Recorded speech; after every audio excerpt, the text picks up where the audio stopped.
Olá, boa tarde, a paz do Senhor para todos. Eu sou o professor Hermano Campos e nós vamos, nesse vídeo, abordar a lição de número 12. Lição essa que tem como título Jesus, o homem perfeito. Eu acho muito interessante essa temática quando nós abordamos durante esse trimestre a ideia do que é o homem, da sua origem, da sua essência, do que se compõe a natureza humana e algumas decisões na vida de certos personagens bíblicos.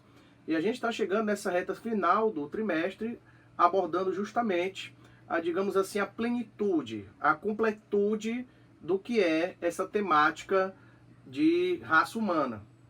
E a lição, ela aborda justamente a figura de Jesus como ideal de perfeição, como ideal de divindade. Aliás, ele é a divindade, então não é apenas um ideal, mas também uma realidade, como também um homem perfeito, como também um homem em que nele não há o pecado.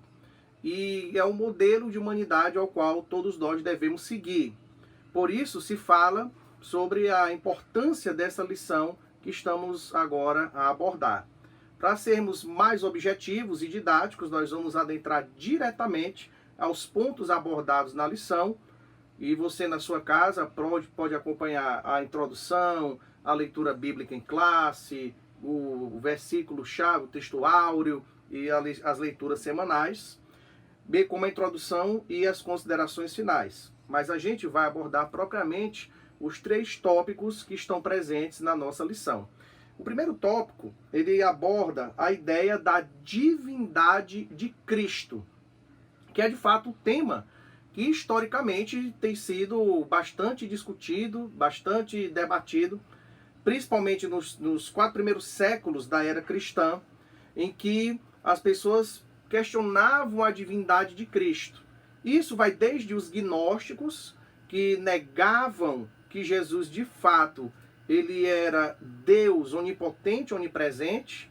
Ele na verdade era um espírito evoluído, uma visão na verdade bem parecida com que muita gente dentro do espiritismo aborda Cristo, né? Vê Cristo como um homem perfeito, um homem que alcançou um grau de espiritualidade, de perfeição, e podemos até dizer de divindade, que os demais não alcançaram, até aqueles que, de fato, como os arianos, que negavam a divindade plena de Jesus, dizendo que Jesus, na verdade, era um homem que se tornou divino, ou um homem que se tornou poderoso com a busca incessante da presença de Deus e do poder de Deus. Ou, na pior das hipóteses, Jesus era um Deus criado, um Deus feito. Posição essa que nós cristãos, isso não só nós assembleanos, como também os católicos romanos, como também os ortodoxos, os cristãos de uma maneira geral, de maneira majoritária, defendem essa divindade plena de Jesus Cristo. À exceção de alguns grupos que negam essa doutrina e que de fato ou enquadram como um homem que evoluiu e se tornou Deus, ou como um Deus criado, um Deus de menor categoria, um Deus inferiorizado. Então, de fato, quando a gente adentra no que a lição nos coloca, ela coloca 3 pontos bastante interessantes. Primeiramente, coloca que ele tem a mesma substância do Pai. Inclusive, vou aqui brincar um pouco, usar a linguagemzinha teológica, ele é consubstancial com o Pai na sua divindade. Isso significa que ele é Deus como o Pai é Deus. E isso vai aparecer em diversos versículos bíblicos, como por exemplo, em Isaías 9:6, em que aquele que havia de nascer da virgem é chamado de Pai da eternidade. Em outros versículos também, como principalmente a introdução, o prólogo do Evangelho segundo João, você vai ver que ele coloca que no princípio era o Verbo estava com Deus e o Verbo era Deus. Ou seja, de fato, o Verbo e o Pai, e o Verbo e Deus são da mesma substância, são a mesma coisa nesse sentido. São pessoas diferentes, são seres diferentes, porque o Pai não é o Filho não é o Espírito não é o Espírito não é o Pai, porque se nós também corremos nessa doutrina de acharmos que os três são a mesma pessoa, a gente acaba incorrendo no erro do modalismo ou do sabelianismo, que era dizer que Deus era uma mesma pessoa que se mudava suas máscaras, ele se metamorfoseava. Uma hora era o Pai, outra hora se transformava em Filho, outra hora se transformava em Espírito Santo, sendo a mesma pessoa. Nós não defendemos isso. Nós defendemos que a Trindade é uma essência, ou seja, Deus subsistente em três substâncias, que é o Pai, o Filho e o Espírito Santo. Porém, a substância dos três, embora possa ser diferente, a essência divina é a mesma. Então, Cristo é consubstancial com o Pai. A mesma substância da qual o Pai existe, a mesma essência, perdão, da qual ele está, o Filho, Cristo, também está. Então, é muito importante que a gente tenha isso em mente. Embora essa expressão consubstancial a gente use, mas na prática significa que ele é da mesma essência. Embora o Pai, o Filho e o Espírito Santo sejam diferentes entre si. São diferentes como pessoas e são diferentes também na obra da salvação. Então, esse é um ponto muito importante que a gente precisa ter em mente.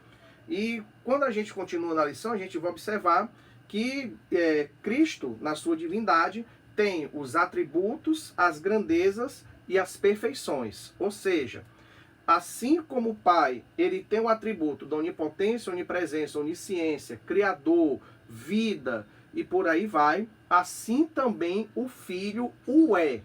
Então isso é uma coisa muito importante de se dizer. E tem uma ampla evidência bíblica. Nós vamos aí, por exemplo, em João capítulo 5,16, que ele diz, assim como o Filho tem vida, ele também pode dar vida. Nós vamos observar ainda em Mateus 28:20, quando ele fala para os discípulos que estarão com eles todos os dias até a consumação dos séculos. Nós vamos ver também no Evangelho de João que ele conhecia todas as coisas, ou seja, que ele tinha um conhecimento daquelas pessoas, inclusive sabendo quem o havia de trair. Então, de fato, esses atributos de Deus o Pai, eles também, Cristo, os possui.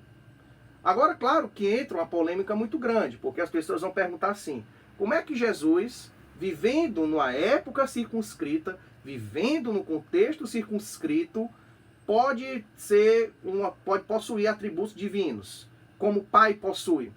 De fato, essa é uma questão que nós não temos uma resposta clara.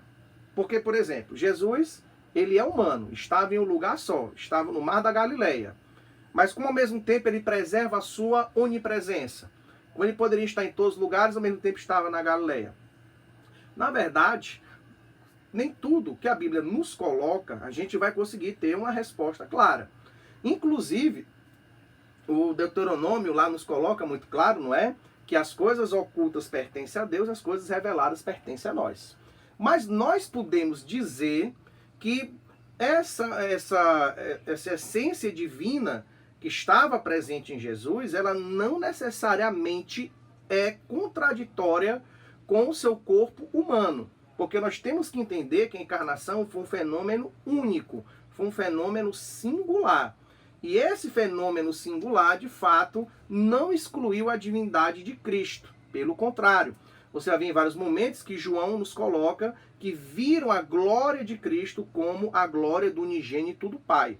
O que nos coloca de maneira muito clara que Jesus, em determinados momentos, ocultava esses atributos divinos, em determinados momentos ele escondia esses atributos divinos, em outro momento ele revelava esses atributos divinos, ele mostrava esses atributos divinos. Então, a gente vai observar isso de maneira muito clara. Por exemplo, quando ele ressuscita os mortos, mas ele não se livra da morte. Quando ele cura os doentes, mas quando ele vai, então, quando ele fica no Getsemane e sua grandes gotas de sangue, ele também não se cura daquilo. Então há momentos em que ele se revela na sua glória, no seu poder, na sua divindade, embora nunca de maneira plena, total, como o Pai é, porque de fato, se ele revelasse todo o seu poder, em toda a sua glória, em toda a sua grandeza, homem nenhum sobreviveria, mas ao mesmo tempo, podemos dizer sim, que ele manifestava essa glória e era possível as pessoas que estavam ao seu redor o reconhecerem como o Filho de Deus. Então, embora para nós humanos possa ser de fato difícil explicar esses atributos divinos numa pessoa circunscritamente humana como Cristo, nós temos que nos lembrar, afinal de contas, que para Deus nada é impossível. Então, é por isso que ele tem esse ponto. Aí entra no terceiro ponto da lição, que ele coloca que Cristo esvaziou-se da sua glória, mas não da sua divindade. Em Filipenses, capítulo 2, aquele hino, na verdade é um hino, esse texto é um louvor, Filipenses 2, do 5 ao 11, ele nos coloca que Cristo, embora em forma de Deus, não teve por usurpação ser igual a Deus, mas esvaziou-se a si mesmo. Esse é um texto que gera muita polêmica, gera muita divergência. Alguns acreditam que ele esvaziou da sua divindade, mas é uma questão muito ilógica, porque Deus não pode deixar de ser Deus. Deus não pode deixar de ser quem ele é. Ou nas palavras do apóstolo Paulo, Deus não pode negar a si mesmo.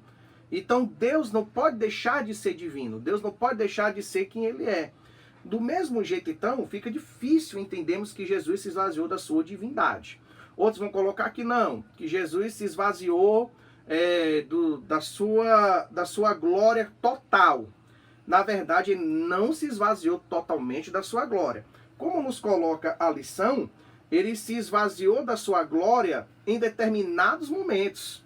Mas nós vamos observar que em outros momentos ele fazia uso dos atributos divinos quando necessário e que de fato ali a sua glória se manifestava.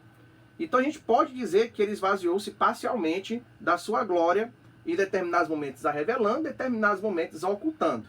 Mas eu diria mais, eu diria que Jesus, ele esvaziou-se do uso independente dos atributos divinos. Ou seja, ele usava agora os seus atributos divinos, mas não de maneira independente, mas não de maneira solta, digamos assim. Ele usava dentro do seu contexto de missão que haveria de cumprir. Então, nesse sentido, o Pai era maior do que ele. Por quê? Porque, de fato, o Pai estava comandando a missão e Cristo executando a missão, e aquele que comanda é maior do que o que executa, embora na sua essência, aliás, na sua essência, de fato, são a mesma coisa, tem a mesma atribuição, tem os mesmos atributos, tem as mesmas características que já abordamos, mas também, ao mesmo tempo, podemos dizer que ele tinha esses atributos em si. E ele deixou de usá-los de maneira independente. Jesus nunca usou seus atributos divinos de forma independente. Tanto é que na tentação, as 3 tentações que são relatadas, porque o texto não diz que Jesus foi tentado só 3 vezes. Em Marcos vai nos colocar, capítulo 1, que Jesus foi tentado durante os 40 dias. Não foi apenas aquelas 3. Aquelas 3 que a gente vê nos outros evangelhos são as mais emblemáticas de todas que Jesus passou. Mas, de fato, quando a gente aborda essa questão do esvaziamento de Cristo, a gente está falando, então, que ele esvaziou-se desse uso independente, desse uso autônomo. Ele nunca usou do seu poder divino para si mesmo, para poder se agradar, para poder se satisfazer. Diferentemente do que a gente vê muitas vezes no meio evangélico. Mas aí é uma crítica que não vai nos caber aqui, tá certo? Bom, então, o que é que a gente conclui da lição número 1? Que Jesus é verdadeiro Deus, primeiro, porque ele é consubstancial com o Pai, ele é eterno como o Pai é, ele é onipotente como o Pai é. Lembrando, então, que nesse sentido ele é consubstancial, no sentido de que ele tem a mesma essência do Pai. Então, tudo que o Pai tem de atributo, ele tem também, embora sejam 2 pessoas diferentes. Segundo, nós aprendemos que esses atributos, eles existem em comum entre os dois, e que Cristo muitas vezes os revelava e muitas vezes os ocultava, conforme a vontade do Pai. E aí entra o 3 que nós acabamos de falar, que ele esvaziou-se parcialmente da sua glória, não usando os seus atributos divinos de forma independente do Pai e da missão que ele lhe encomendara. Bom, no 2 nós vamos ver Jesus verdadeiro homem. Embora de um lado Jesus fosse divino como o Pai é divino, ele também é consubstancial conosco em nossa humanidade. A mesma substância de nós humanos, as mesmas características físicas, psíquicas, espirituais, elas também são compartilhadas com o Senhor Jesus, à exceção do pecado. Por isso que Jesus é chamado de novo Adão. É como se fosse um segundo Adão. Como se fosse, não, de fato é. Ele é o segundo Adão, porque ele foi criado, então, sem pecado. Então, ele tem os atributos humanos de maneira completa, assim como Adão teve. Nenhum de nós temos esses atributos completos. Apenas Adão e Cristo tiveram. Porque tanto Adão como Cristo tiveram o contato com o pecado. A diferença é que Cristo, embora com todas as tentações, ele venceu o pecado, e Adão, com apenas uma tentação, porque as pessoas colocam a culpa em Eva, mas a verdade é que o casal caiu, a queda foi do casal. O Gênesis capítulo 3 nos coloca que a mulher deu fruto ao homem que estava com ela. Então a queda foi conjunta, nada de estar penalizando as irmãs, viu? Pelo amor de Deus, não vamos fazer um negócio desse. Então, de fato, Adão teve a chance de escolher não pecar. Cristo também teve a chance de viver sem pecado. Embora um debate de que Cristo não poderia pecar, mas um debate também que não vai nos caber aqui para a gente abordar, porque de fato é um debate muito extenso. Mas quando a gente volta a esse ponto muito importante de que Cristo, ele é como Adão, e nós não somos nem como Cristo, nem como Adão, isso quer dizer que a nossa natureza, ela sempre vai inclinar para o pecado. A nossa natureza sempre vai nos arrastar em direção ao pecado. Então, no caso de Adão, ele não tinha isso em si, apenas após a queda. E Cristo tinha isso em si e preservou e continuou. Ok? Então, isso é um ponto muito importante. Bom, nós vamos ver que Jesus já estava no seio do Pai. Então, Jesus é pré-existente. Ele já está antes de todas as coisas. E que, mesmo assim, ele participou também da obra da criação, daí ser chamado Verbo de Deus, a linguagem da criação, através de que as coisas vieram a existir, através de Cristo. Nós vamos observar ainda que no ponto 2 coloca que Cristo foi profetizado no Antigo Testamento, ou seja, naquela antiga aliança, Jesus já era profetizado, já viria aquele que era semente de Eva, semente da mulher, já tinha aquele que seria o profeta semelhante a Moisés, teria aquele que estaria com o príncipe dos exércitos do Senhor no livro de Josué, o quarto homem da fornalha de Daniel, aquele que foi profetizado por Isaías, e por aí vai ter muita coisa. Além dos salmos messiânicos, como o Salmo 22, que é praticamente o Calvário ali, visto com 1000 anos de antecedência. Então, de fato, Cristo estava profetizado. Haveria de nascer um homem. Embora e temos ensinado agora há pouco que Cristo é Deus, no Antigo Testamento é profetizado que aquele homem, que aquela semente, que aquele humano haveria de nascer. Também nós vamos observar que no Novo Testamento ele é encarnado, e daí nós defendemos a concepção virginal de Cristo, ou seja, Jesus nasceu da Virgem Maria, mas a posição oficial da Assembleia de Deus, de muitas igrejas evangélicas, é não defender a virgindade perpétua de Maria, de que Maria permaneceu virgem até o fim da sua vida e não teve mais filhos. Então, esse posicionamento nós não abraçamos. Mas nós abraçamos sim que ele nasceu da Virgem Maria, que foi uma concepção realmente sem nenhuma interferência humana, sem nenhuma ação humana, em que, na verdade, como diz o texto bíblico, a sombra do Altíssimo te cobrirá, dando-nos a entender que seria uma ação sobrenatural tremenda da parte de Deus sobre Maria, e que, de fato, ele nasceu. E isso é muito interessante porque o ponto 4 vai nos colocar que Jesus nasceu na plenitude dos tempos. Isso nos coloca que o momento da encarnação foi um momento muito específico, foi um momento muito delicado, podemos dizer assim.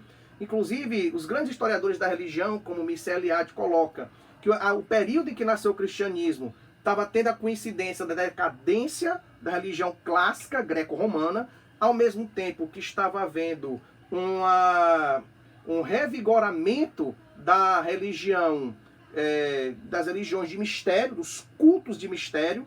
As pessoas queriam espiritualidade mais próxima, as pessoas queriam espiritualidade mais íntima, e que, portanto, de fato, a plenitude dos tempos foi esse período em que Cristo veio para satisfazer e, de fato, trazer uma nova mensagem. Não é à toa que durante os primeiros séculos, a adesão de não-judeus, principalmente de gregos e também de romanos que praticavam a religião greco-romana, foi uma adesão muito grande, porque em Cristo eles encontravam o que de fato tanto almejavam. Não era religião cívica, não era religião clássica, mas era de fato o próprio Verbo encarnado ali. Então isso é um ponto muito importante.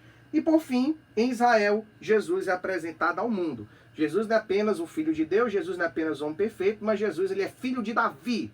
Isso nos apresenta a sua ancestralidade judaica e ele nos coloca de maneira muito clara quando debate com a mulher do lado de Samaria, de Sicar, na beira do poço, quando ele diz que a salvação vem dos judeus. Então foi Deus que escolheu o povo judeu, foi Deus que elegeu o povo judeu, e Deus elegeu esse povo judeu para abençoar todas as famílias da terra em Cristo. Muito embora os judeus individualmente, no decorrer da sua longa história, tenham nos abençoado das mais variadas maneiras, que Deus abençoe o povo de Israel. Vamos agora então para o terceiro ponto da nossa lição, que tem como título Jesus, o homem perfeito. Nós vamos observar, primeiramente, que Jesus, como nós já falamos no ponto anterior, ele é o homem perfeito. No sentido de quê? No sentido de que todos os atributos e plenitude que o homem tinha lá em Adão, Jesus também tem. Por isso que ele é chamado então de o novo Adão. E é interessante que a sua humanidade inclui também muitos atributos que nós temos. A compaixão, a misericórdia, mas também a ira, a fome. São atributos até fisiológicos, digamos assim. Jesus os compartilhava conosco. E quando eu penso nisso, eu penso especialmente no seu desenvolvimento físico, intelectual. Jesus aprendeu a falar, Jesus aprendeu a comer, Jesus aprendeu as primeiras letras. Jesus deve ter passado em algum problema pessoal. Ele foi humano como nós. Embora sendo perfeito, sem pecado, mas as mesmas experiências, dramas, sofrimentos, de ter que trabalhar, de sustentar a família, como diz o profeta Isaías, que ele era um homem de trabalho, experimentado nos sofrimentos, ele também passou. Jesus passou as nossas experiências. Ele viveu como nós para nos ensinar que Deus está conosco. É o nosso Emmanuel. Então, esse ponto é bastante importante. Mais adiante, ele vai colocar, no ponto 2, que o primeiro Adão fracassou no Éden e o último Adão triunfou no deserto e no Calvário. Ou seja, é como diz também o apóstolo Paulo, que o primeiro Adão foi alma vivente. Ou seja, ele viveu como uma criatura de Deus. Nesse sentido, como todos os outros animais, nós temos a nossa natureza animal. Tem gente que nega, tem gente que bate o pé, mas biologicamente, fisiologicamente, nós somos animais como qualquer outro, como também Adão era, como nesse sentido também Cristo era. Ele tinha suas funções vitais, tinha suas funções biológicas, tinha suas reações químicas, tudo aquilo que nós temos, ele tinha também. Nós não podemos acreditar que Jesus era, de fato, diferente de nós nisso, porque senão a gente vai entrar na visão gnóstica, na visão de outras religiões acerca de Cristo, de que Jesus seria só um cara que tinha apenas uma aparência humana. A aparência não era aparência, era uma essência. Tanto que João, nas suas epístolas, condena aqueles que negam que Jesus veio em carne. O que significa dizer que Jesus veio em carne? Significa dizer que Jesus viveu a plenitude da experiência humana. Inclusive com a tentação. Ele foi tentado, mas não pecou. Mas ele viveu a tentação. Ele foi, de fato, ali, o agente tentador esteve ao seu lado em todos os momentos para o tentar. Então, essas experiências ele também passou. E, de fato, isso nos coloca, porque até experiências psicológicas como angústia, sentimento de privação, sentimento de solidão, sentimento de isolamento, que estamos vivendo nesse momento difícil, Jesus passou também. Então é muito importante termos essa ideia da humanidade de Cristo. Porque, de fato, embora esteja num alto e sublime trono, como diz o profeta Isaías, ele também está quebrantado e contrito de coração. Então, para nós finalizarmos, a lição nos coloca sobre a perfeição espiritual e moral de Jesus Cristo. Ou seja, de fato, Jesus, sendo homem, ele é o homem arquetípico. O que é arquetípico? É o que é o modelo ideal. É o modelo perfeito. Ele é o padrão. Ele é a forma. Ele é a régua. Ele é o compasso. Ele é a medida perfeita de todas as coisas. Já diziam os renascentistas que o homem é a medida de todas as coisas. Eu diria que Cristo é a medida de todas as coisas. É nele que nós nos medimos. É nele que nós nos comparamos. Nós observamos o nosso sofrimento, que ele passou.